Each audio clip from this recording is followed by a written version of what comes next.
Ya, berikutnya. Iya, Kelihatan di share screen kah? kelihatan, Kelihatan kelihatan. di share. Iya, kelihatan. Bismillahirrahmanirrahim. Assalamualaikum warahmatullahi wabarakatuh. Selamat sore semuanya. Pada kesempatan kali ini kami dari kelompok 8 akan membawakan materi yang berjudul Induksi Medan Magnet. Nah, sebelumnya perkenalkan eh, di kelompok ini terdiri atas dua orang, yaitu saya sendiri Aulia Amiruddin dengan NIM 030 dan rekan saya Muhammad Yasid Reza dengan NIM 031. Untuk menghabiskan waktu, langsung saja saya persilahkan kepada pemateri pertama untuk memaparkan materi.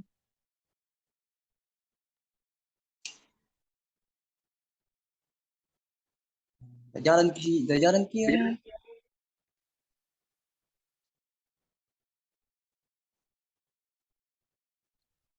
Yang pertama-tama kita akan membahas sejarahnya.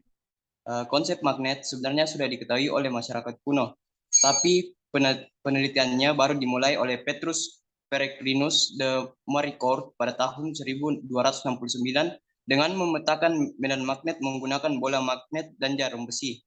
Kemudian William Gilbert mereplikasi karya Petrus Peregrinus dengan menerbitkan De Magnete pada tahun 1600. Karyanya ini akhirnya membangun magnetisme sebagai sebuah ilmu. Kemudian adanya kuat medan magnetik di sekitar konduktor berarus listrik diselidiki pertama kali oleh Hans Christian Ørsted. Pada tahun 1820, Ørsted menemukan hubungan antara listrik dan magnetisme dalam eksperimen yang sangat sederhana. Ia menunjukkan bahwa kawat yang dialiri arus listrik dapat menolak jarum magnet kompas.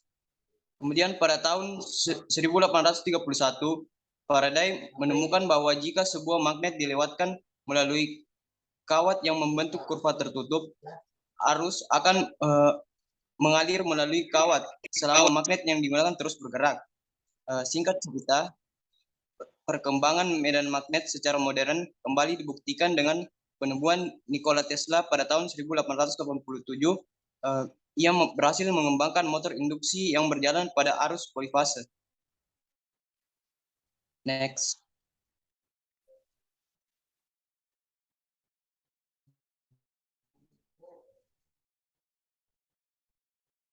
Kemudian kita akan membahas definisinya. Medan magnet adalah ruang atau daerah di sekitar magnet yang masih dipengaruhi oleh gaya magnet tersebut. Kemudian induksi adalah peristiwa atau fenomena yang muncul karena arus listrik pada benda. Jadi induksi magnet adalah medan magnet yang dihasilkan oleh arus listrik. Next.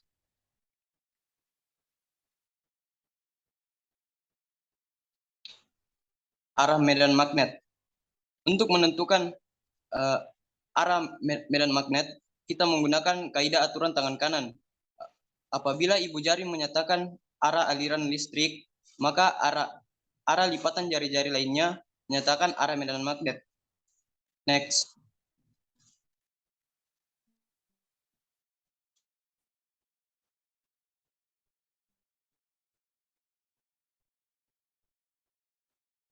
Kemudian induksi magnet di sekitar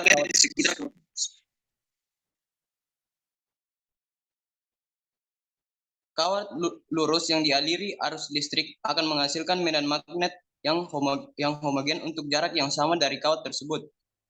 Medan magnet yang dihasilkan membentuk lingkaran mengelilingi kawat dan arahnya ditentukan menggunakan kaidah tangan kanan.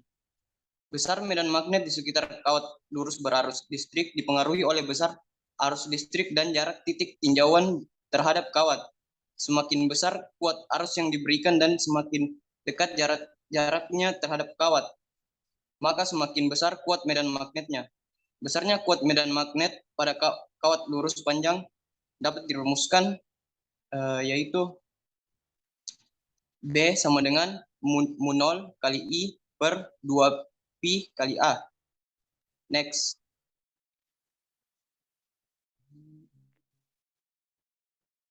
Medan magnet di sekitar kawat melingkar.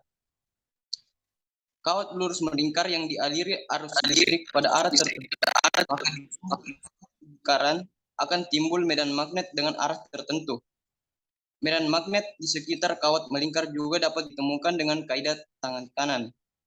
Besar medan magnet di sekitar kawat melingkar dipengaruhi oleh besar arus listrik dan jari-jari lingkaran kawat.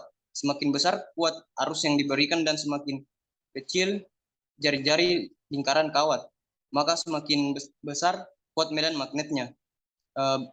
Besarnya medan magnet pada kawat melingkar dapat dirumuskan juga sebagai berikut. BP sama dengan mu 0 kali I per 2 kali R. Next. Itu kemudian medan magnet pada solenoida. Sebuah penghantar melingkar jika aliri arus listrik akan menghasilkan medan magnet. Penghantar melingkar yang berbentuk kumparan panjang itu disebut solenoida. Medan magnet yang ditimbulkan oleh solenoida akan lebih besar daripada yang ditimbulkan oleh sebuah penghantar melingkar, apalagi oleh sebuah pengantar lurus. Jika solenoida dialiri arus listrik, maka akan menghasilkan medan magnet. Medan magnet yang dihasilkan solenoida berarus listrik bergantung pada besar kuat arus listrik dan banyaknya kumparan. Garis-garis gaya magnet pada solenoida merupakan gabungan dari garis-garis gaya magnet dari kawat melingkar. Gabungan itu akan menghasilkan medan magnet yang sama dengan medan magnet sebuah magnet batang yang panjang. Kumparan seolah-olah mempunyai dua kutub, yaitu ujung yang satu merupakan kutub utara dan ujung kumparan lainnya merupakan kutub selatan. Besarnya induksi magnet di tengah atau pusat solenoida dapat dinyatakan dengan menggunakan persamaan rumus, yaitu BP sama dengan N dalam kurung kali mu 0 kali I per L. Sedangkan besar induksi magnetik di ujung solenoida dapat dinyatakan dengan menggunakan persamaan rumus, yaitu BP sama dengan N dalam kurung mu 0 kali I per 2 kali L. Next.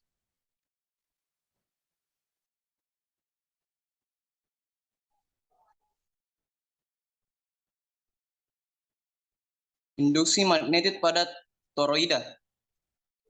Toroida adalah kawat yang dililitkan pada inti yang berbentuk lingkaran atau solenoida yang dilengkungkan sehingga sumbunya membentuk sebuah lingkaran.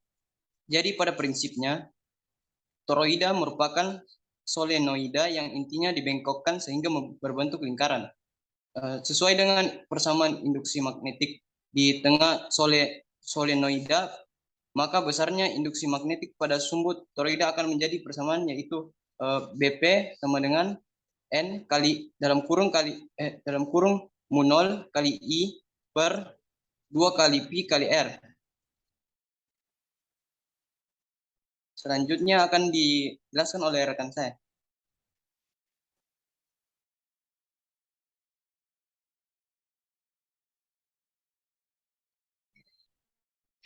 Baik, untuk materi selanjutnya itu ada gaya Lorentz.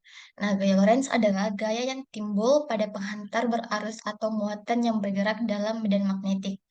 Besarnya gaya magnetik gaya Lorentz yang dialami oleh kawat yang beraliran arus listrik yaitu berbanding lurus dengan kuat medan magnet, berbanding lurus dengan kuat arus listrik yang mengalir dengan kawat, dan berbanding lurus dengan panjang kawat penghantar.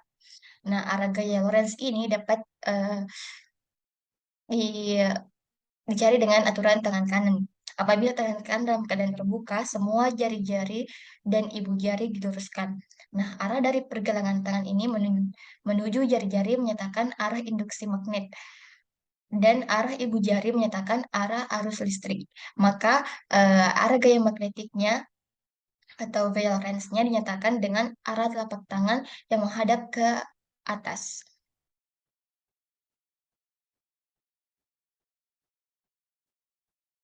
Nomor slide, guys. Oke. Nak muter selalu. Namanya next slide. Iya, namanya.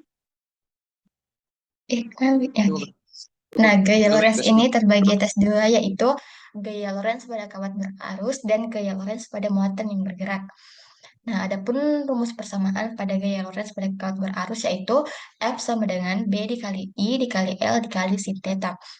Bisa dilihat pada gambar. Nah, terus gaya Lorentz pada muatan yang bergerak itu rumusnya B dikali Q dikali V dikali sin theta. Selanjutnya ada flux magnet.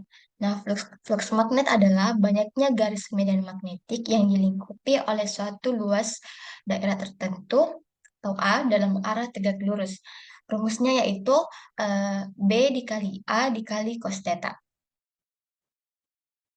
Selanjutnya hukum Faraday. Nah, hukum Faraday ini menyatakan bahwa jika flux magnet yang memasuki suatu kumparan berubah, maka pada ujung-ujung kumparan akan timbul gaya gerak listrik induksi dan besarnya bergantung pada laju perubahan flux magnet yang dilingkupi oleh kumparan. Nah, rumusnya yaitu gaya induksi sama dengan minus N dikali delta flux per delta T. Kita masuk ke contoh soal. Nah, contoh soal pertama yaitu suatu solenoida memiliki panjang 2 meter dan lilitan dengan jari-jari 2 cm. Jika solenoida dialiri arus 0,5 ampere, tentukan induksi magnetik di pusat solenoida. Jadi, yang ditanyakan di sini itu yaitu pusat solenoida. Diketahui ada L-nya 2 meter, N-nya 800, dan I-nya 0,5 ampere. Adapun bentuk penjelasannya yaitu seperti berikut, yang mana kita menggunakan rumus N dikali mu 0 dikali I per L. Setelah itu angkanya dikasih masuk, nah menghasilkan 2,5 kali 10 pangkat min 4 Tesla. Selanjutnya contoh soal yang kedua yaitu sebuah kawat berarus 3 ampere dalam medan magnet 0,5 Tesla yang membentuk sudut 30 derajat. Berapakah besar gaya Lorentz yang dialami kawat sepanjang 5 cm tersebut? Yang diketahui ada arus listriknya itu 3 ampere, ada medan magnetnya B atau 0,5 Tesla dan tetanya 30 derajat, L-nya 5 cm atau bisa juga kita ubah jadi 5 kali 10 pangkat min 2 meter. Yang ditanyakan adalah gaya Lorentz-nya F. Nah, penyelesaiannya yaitu kita gunakan rumus B dikali I dikali L dikali sin theta. Kita kasih masuk angkanya dan menghasilkan 3,75 kali 10 pangkat min 2 Newton. Selanjutnya, contoh yang ketiga ada tentukan besar induksi magnetik di pusat lingkaran berarus 4 ampere jika jari-jari lingkarannya 16 cm. Adapun yang diketahui ada arus listriknya itu 4 ampere, jari-jarinya atau R 16 cm, atau 0,16 kita ubah, mu 0-nya itu 4 kali 10 pangkat min 7 Weber M.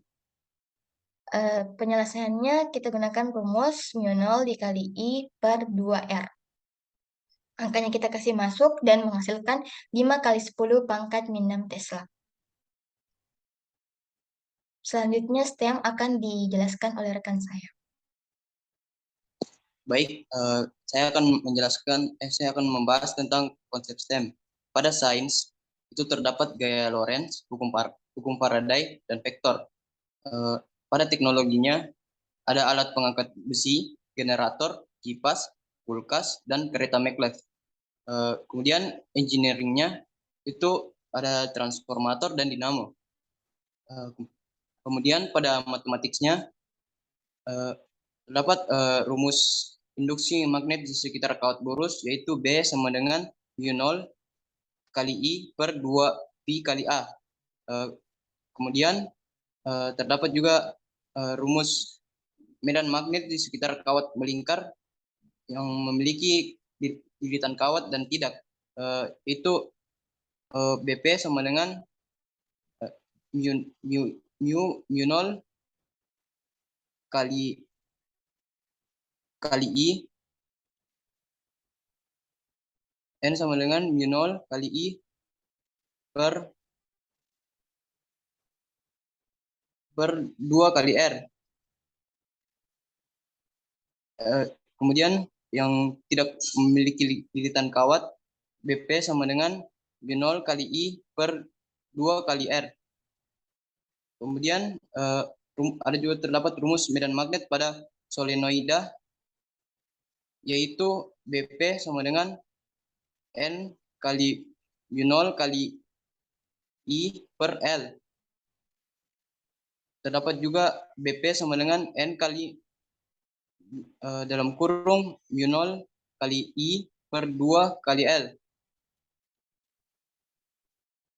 Kemudian rumus pada induksi magnetik pada toroida yaitu BP sama dengan N mu0 kali I per 2 kali Pi kali R. Kemudian rumus pada gaya Lorentz kawat berarus yaitu F sama dengan B kali I kali L kali sin theta. Kemudian rumus pada gaya Lorentz yang muatan yang bergerak F sama dengan B kali Q kali V kali V kali sin theta. Kemudian rumus flux magnet itu flux sama dengan B kali A kali cos theta. Kemudian rumus pada hukum Faraday yaitu GGL induksi sama dengan minus N kali dalam kurung delta flux per delta T. Sekian dari saya. Baiklah, itulah tadi presentasi dari kami. Terima kasih atas perhatiannya dan mohon maaf bila ada kekurangan. Sekian dan terima kasih. Akhir kata, wassalamualaikum warahmatullahi wabarakatuh.